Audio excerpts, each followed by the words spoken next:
Buenas noches, gracias por continuar conectados a la señal de Costa Rica Noticias. Estamos en vivo a las 8 de la noche con 6 minutos. Soy Ernesto Rivera. En 1520, cuando el conquistador Hernán Cortés llevaba varias semanas asediando la capital del Imperio Azteca, ya estaba a punto de desfallecer porque él se enfrentaba con 400 españoles a 100.000 aztecas. Pero cuando al fin logró entrar a la ciudad, se encontró con un panorama absolutamente sorprendente. Tenía de su parte un aliado poderosísimo, pero microscópico. Cuando Hernán Cortés ingresó a Tenochtitlán, halló una ciudad devastada, repleta de cadáveres y de guerreros enfermos. El virus de la viruela que habían traído los españoles y que era completamente desconocido para el cuerpo de los aztecas, los devoró y mató en poco tiempo a cerca de 150.000 personas. 500 años después, nuestros cuerpos se enfrentan por primera vez a un virus desconocido, el SARS-CoV-2. Estamos mejor preparados, pero hay miles de cosas que no sabemos y que tenemos que investigar. Una de las personas que está investigando las respuestas del cuerpo humano al nuevo coronavirus es el doctor Rolando Herrero Acosta, oncólogo, epidemiólogo, Premio Nacional de Ciencias y uno de los investigadores que lidera el proyecto Respira, que busca responder alguna de estas interrogantes. Buenas noches, doctor Herrero. Usted está en Seattle. Bienvenido a Costa Rica Noticias. Muchas gracias. Buenas noches. Doctor, si uno logra desapegarse, tomar un poco de distancia del dolor que causan estas enfermedades, el fenómeno social de la actividad humana es fascinante. Los españoles viajaron de Europa a América y trajeron la viruela. Ahora, desde un mercado en China, nos mandaron este dilema. La actividad humana es hoy más intensa que nunca. ¿Cómo analizar esto? Porque la gente se mueve con muchísima intensidad por todo el planeta. Sí, claro, las condiciones han cambiado mucho, ¿no? De lo que pasaba hace muchos años cuando la gente estaba en su lugar y ahí se quedaba toda la vida muchas veces. Ahora, en cuestión de, bueno, usted lo ve con las comunicaciones electrónicas, ¿no? En cuestión de segundos uno se entera de cualquier noticia en cualquier parte del mundo y lo mismo es la transmisión de enfermedades, especialmente enfermedades nuevas, enfermedades emergentes, ¿no? que viajan a una enorme velocidad en los aviones, en los barcos y por todos los mecanismos de transporte y se diseminan rapidísimamente, ¿no? Antes, en una época se decía, bueno, ya vamos a controlar las enfermedades infecciosas, pero después de que apareció el SIDA y otras, y el SARS y el ébola, etcétera, nos damos cuenta de que más bien hay un montón de infecciones que están regresando y hay enfermedades nuevas, como usted lo mencionó, que están apareciendo, ¿no? Por la misma presión que ejercemos en el ambiente y muchas veces viene del contacto, digamos, inesperado o que no existía antes con fuentes de animales, ¿no? ¿Cómo, doctor, cómo contener? Porque el mundo no va a parar, no se va a detener, las aerolíneas van a seguir volando. La actividad humana, como decíamos, es un poco imprevisible. Hay temas culturales en distintas regiones del mundo. ¿Cómo pensar esta dinámica? Porque aparentemente esto que estamos viviendo, este coronavirus, podría tener una continuidad en otras formas nuevas de enfermedades que aparezcan. Sí, bueno, lo que se necesita es tener un sistema mundial de alerta y de desarrollo tecnológico acelerado para combatir estas enfermedades. Creo que esta ha sido una gran experiencia con este virus del COVID, porque la rapidez con que se desarrolló la vacuna, ya lo vimos, ha sido extraordinaria, ¿no? y se han descubierto incluso nuevas formas de hacer vacunas que posiblemente, si estamos bien organizados, podemos defendernos, ¿verdad? Pero si no, no es posible, ¿no? Tiene que haber una situación de concertación mundial y de destinar recursos probablemente importantes, ¿no?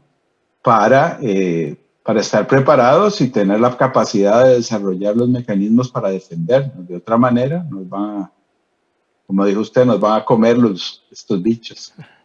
Doctor, usted investiga en el proyecto Respira, analizando la reacción inmune de 3.000 personas en Costa Rica al coronavirus. ¿Qué es Respira y qué han encontrado en estos meses de trabajo? Bueno, el estudio acaba de empezar. Empezamos en noviembre, después de todo el proceso que se requiere para empezar estos estudios, ¿no? De preparación, de aprobaciones de tipo ético, de convenios con las instituciones, etcétera. Pero estamos, sí, invitando a 3.000 personas, 1.000 personas enfermas y 2.000 personas que no están enfermas, sino que están en sus casas, que están sanas en principio. Y nada más es un estudio observacional, es un estudio en el que vamos a tomarles una serie de datos y algunas muestras de sangre y de saliva para, en forma repetida durante 2 años, de manera que podamos ver qué pasa con los anticuerpos, en qué medida se desarrollan anticuerpos, cuáles son los factores que hacen que se desarrollen anticuerpos, y cuánto duran esos anticuerpos y si además protegen contra las infecciones subsecuentes. Eso es lo más importante porque queremos saber cuántos anticuerpos se necesita y de qué tipo para poder prevenir una infección posterior. Doctor, ¿qué factores influyen en la respuesta humana a un virus? Da la impresión de que la respuesta en Costa Rica es distinta a la europea. Es decir, da la impresión de tener aquí un proceso más leve, no tan mortal, no tan cruento. Sí, bueno, uno de los factores fundamental es la edad de la población. Usted sabe que la gente más joven no tiene la misma respuesta, ¿no? Ese es el factor principal, es la edad, ¿no? Y aparte de los factores de riesgo. Y aquí contamos con, es decir, la mayoría de los casos aquí son en personas menores de 60 años. Es decir, la gran mayoría. En realidad, el porcentaje de mayores de 60 es pequeño. Tanto porque hay menos gente en esos grupos de edad comparativamente con Europa. En Europa son poblaciones más viejas y hay mucha gente en esa situación. Entonces, eso es uno de los principales factores de que aquí se comporte diferente. Hay otros factores, yo creo que son más de tipo de comportamiento social. Por ejemplo, los viejos aquí no están confinados, es decir, en hogares de ancianos con la misma frecuencia que en esos países, donde la gente está, hay montones de hogares de ancianos y entonces ahí esos han sido como incubadoras para este virus. También puede haber factores genéticos y puede haber factores de previa exposición a coronavirus de otros tipos. Se ha dicho que hay poblaciones que ya están parcialmente inmunes porque ha habido con frecuencia infecciones por otros coronavirus parecidos. Y esto, bueno, no se sabe en qué medida este puede ser un factor. Y también, por supuesto, la prevalencia de las condiciones predisponentes para la enfermedad más severa, ¿no? Como la hipertensión, la obesidad, etcétera, que en esos países es muy, muy importante también, ¿no? Por ejemplo, en Estados Unidos, que es donde es la más alta letalidad de la enfermedad. Sí, tienen un altísimo porcentaje de su población con obesidad. Doctor, ¿todas las etnias humanas responden de la misma manera a las enfermedades, científicamente hablando? En general, sí, ¿verdad? Es decir, sin duda responden de la misma manera, los mecanismos son los mismos, es decir, es el mismo organismo. Tal vez hay diferencias genéticas, sin duda, hay diferencias genéticas que pueden tener que ver con factores étnicos, ¿no? Y estas diferencias genéticas pueden cambiar la forma en que digamos, los glóbulos blancos tienen capacidad de responder a una infección. Eso puede venir dado y está dado muchas veces por factores genéticos. Lo hemos visto con todos los virus, ¿no? Por ejemplo, lo que se llaman las células que presentan antígenos, que se encargan de presentarle a las defensas un agente infeccioso, tienen determinantes genéticos como los antígenos de histocompatibilidad y estas cosas que diferencian a las poblaciones, ¿no? Pero también hay diferencias genéticas que tienen que ver más bien con hay diferencias étnicas que tienen que ver más con condiciones sociales, porque las etnias muchas veces es más importante el aspecto cultural que el aspecto genético, ¿no? Entonces, una etnia puede tener una respuesta diferente porque ya sea porque ha tenido una exposición distinta en el pasado a agentes infecciosos o porque sus costumbres y prácticas son diferentes. Entonces es muy difícil muchas veces separar qué viene por propiamente el aspecto étnico y el aspecto más cultural, ¿no? Es decir, las diferencias son étnicas, es la parte cultural fundamentalmente. Doctor, usted mencionaba recién que en muy poco tiempo el mundo fue capaz de generar una vacuna y de encontrar incluso nuevas maneras de hacer vacunas. Una de las lecturas que me deja esta respuesta internacional a la pandemia es que cuando hay decisión política y económica, el mundo encuentra la cura rápidamente de algo que afecta a la economía, sobre todo la economía, en este caso la economía del mundo se detuvo y entonces se dispusieron cantidades gigantescas de dinero y se desarrolló una vacuna en menos de un año. ¿Cuántas enfermedades podríamos curar si existiese la misma decisión política y económica a nivel internacional? O visto desde el otro lado, ¿cuántas enfermedades que son muy graves no se ha encontrado la cura porque no se ha aplicado esta potencia económica y científica para hacerlo? Definitivamente, ¿no? Esta ha sido una muestra de que si se dedican los recursos humanos, porque vea lo que ha pasado, se ha volcado la comunidad científica. Estaba leyendo en un artículo que más o menos el 30% de todos los científicos, no solo en la medicina, sino en todas las áreas, se han volcado a hacer investigación sobre el COVID, ¿no? Esto es, sin duda, podríamos controlar muchísimas más enfermedades si tuviéramos más gente dedicada y más recursos dedicados a esto, en lugar de dedicarlos a otras cosas, ¿no? Terribles como los armamentos, etcétera, ¿no? Si nos vamos por ese lado, ¿no? Y por supuesto, esto que les decía, de que se han desarrollado nuevos mecanismos de hacer vacunas, esto también va a abrir grandes posibilidades para aplicarlo en otras condiciones. También es importante, no es solo también los desarrollos científicos como las vacunas y esto, sino que también las cosas que ya sabemos y que ya tenemos los mecanismos de controlarlos, también podríamos dedicar recursos a ponerlos en práctica y a distribuirlos más equitativamente. Por ejemplo, todavía mueren cientos de miles de niños por enfermedades que son prevenibles por vacuna.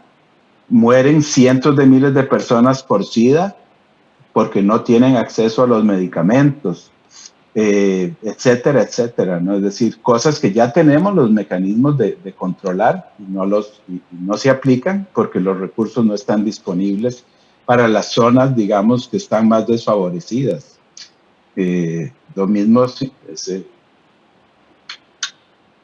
es una posibilidad sería, si hubiera esos recursos, implementar simplemente lo que ya sabemos y otros aspectos preventivos. Por ejemplo, hay el tabaco, solo el tabaco causa millones de muertes cada año. Y esto es simplemente compañías que están vendiendo venenos y se les sigue permitiendo, ¿no? Y causan mucho más muertes que las que nos ha matado ya el COVID. Entonces, hay mucha tela que cortar en esto y Totalmente. Hay mucho que se podría hacer con más recursos. Este virus nos ha permitido tomar un poco de distancia de algunos problemas que ya estaban ahí, que están ahí, que son históricos, como la falta de decisión política y económica para solucionar cosas que son prevenibles. Ahora que ya estamos vacunando, una pregunta que surge es, ¿pueden los humanos crear inmunidad al SARS-CoV-2? Sí, bueno, usted dice sin vacuna o con la vacuna. Ahora con este proceso de vacuna, avanzado el proceso de vacunación, ¿podemos llegar a un momento en el que creemos inmunidad al SARS-CoV-2? Inmunidad de rebaño, se refiere usted, que logremos interrumpir la transmisión sí. A través de tener mucha gente ya inmunizada, sin duda, claro que sí.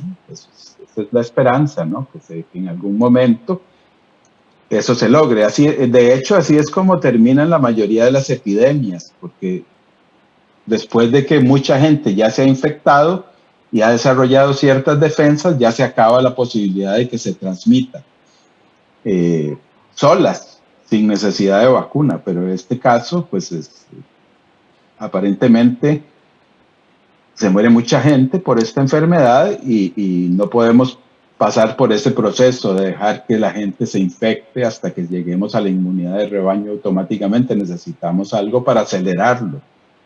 Y la vacuna lo hace, es decir, aparentemente una vacuna muy eficaz que nos va a parar esto cuando logremos aplicarla masivamente. Doctor, la pregunta iba hilada porque la caja analiza 8 casos de posible reinfección. ¿Está científicamente probado que existe la reinfección con el coronavirus? ¿Y cómo funcionaría esa inmunidad del rebaño si existe la posibilidad de reinfectarse?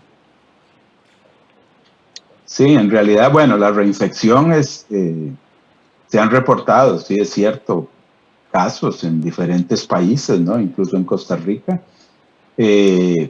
Sabemos poco todavía de esto, ¿no? Y se han dado casos de reinfección porque también se ha visto que los anticuerpos, hay datos encontrados, ¿no? Hay datos que muestran que sí tienen una duración de varios meses, otros que es bastante corta la respuesta. Y eso es parte de lo que estamos tratando de investigar, cuál es la verdadera duración de los anticuerpos y saber si estos anticuerpos van realmente a proteger o no. Puede ser que haya gente que no desarrolle las defensas como otros, ¿no? que le falle el sistema inmune y entonces esta sea la gente que se reinfecte, o puede ser que los anticuerpos simplemente no sean suficientemente duraderos en la mayoría de la gente, entonces tal vez de un año después ya los anticuerpos no te van a estar protegiendo y puede ser que haya un repunte de las infecciones. Y también puede ser que el virus cambie, que el virus mute, que es lo que ya se está viendo, y que de pronto la mutación haga que ya la vacuna no prevenga la infección. No se ha visto eso, todavía creemos que las vacunas previenen contra todas las nuevas mutaciones del virus. Pero en cualquier momento podría pasar que una mutación lo haga no susceptible a los anticuerpos que genera la vacuna, entonces habría que correr a desarrollar una vacuna nueva contra la variante nueva. Doctor, usted trabajó en un proyecto gigante que tuvo muchísimo impacto aquí en Costa Rica, que fue el tema del virus de papiloma humano. ¿Cómo modificó la salud de las mujeres en Costa Rica esa investigación? ¿Qué obtuvieron? ¿Qué resultados obtuvieron? Sí, bueno, esto fue parte de los estudios que llevaron al desarrollo y a la aprobación de las vacunas contra el virus de papiloma, que previene varios cánceres, ¿no? El cáncer de cervix, el cáncer de la vagina, de la vulva, del ano, de la faringe, y bueno, tanto en hombres como en mujeres. El cáncer de pene y el cáncer de la faringe en hombres también, y el cáncer de ano. Y esta vacuna es altísimamente, más de 90% eficaz para la gente que no ha estado infectada anteriormente. Y nuestros estudios, bueno, fueron parte del registro de estas vacunas, pero también encontramos, por ser un estudio que no se hizo, que se hizo con fondos públicos, se hizo en colaboración con el Instituto de Cáncer de Estados Unidos, nos permitió evaluar y descubrir que realmente 2 dosis eran suficientes, y no solo eso, sino que 1 dosis posiblemente también era suficiente. Tal vez eso fue el mayor aporte de estos estudios, porque eso nos llevó a plantear el siguiente estudio, que es otro que estamos haciendo ahora, que se llama el estudio escudo, para evaluar formalmente si 1 sola dosis es suficiente para prevenir las infecciones por el virus de papiloma. Por otro lado, por supuesto, ha sido una enorme, digamos, cantidad de transferencia tecnológica que se ha generado a través de estos estudios, porque tenemos, digamos, se ha creado la Agencia de Investigación de Investigaciones Biomédicas, donde tenemos una enorme cantidad de personal altamente especializado dedicada específicamente a la investigación epidemiológica. Y eso ya es un logro también desde el punto de vista del potencial científico del país. Muchísimas gracias al doctor Rolando Herrero desde Seattle. Muchísimas gracias por su tiempo, doctor. Muchas gracias. Hasta luego. Hasta luego. Gracias también a ustedes por estar ahí, por seguir las jornadas noticiosas de Costa Rica Noticias. Estamos en un proceso de entender esto que nos está pasando y de entender cómo podemos mirar al futuro con cierta noción de tranquilidad. La vacuna y la ciencia son 2 aliados importantísimos para lograrlo. Recuerde, trabajamos para usted. Somos la televisión pública de Costa Rica.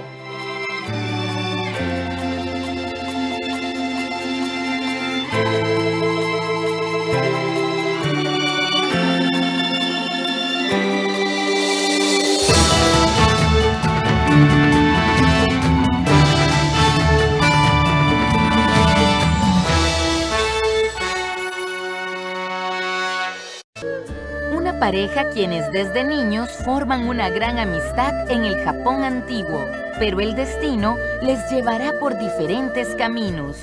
Bunshido, una historia por el mes del amor, amistad y honestidad.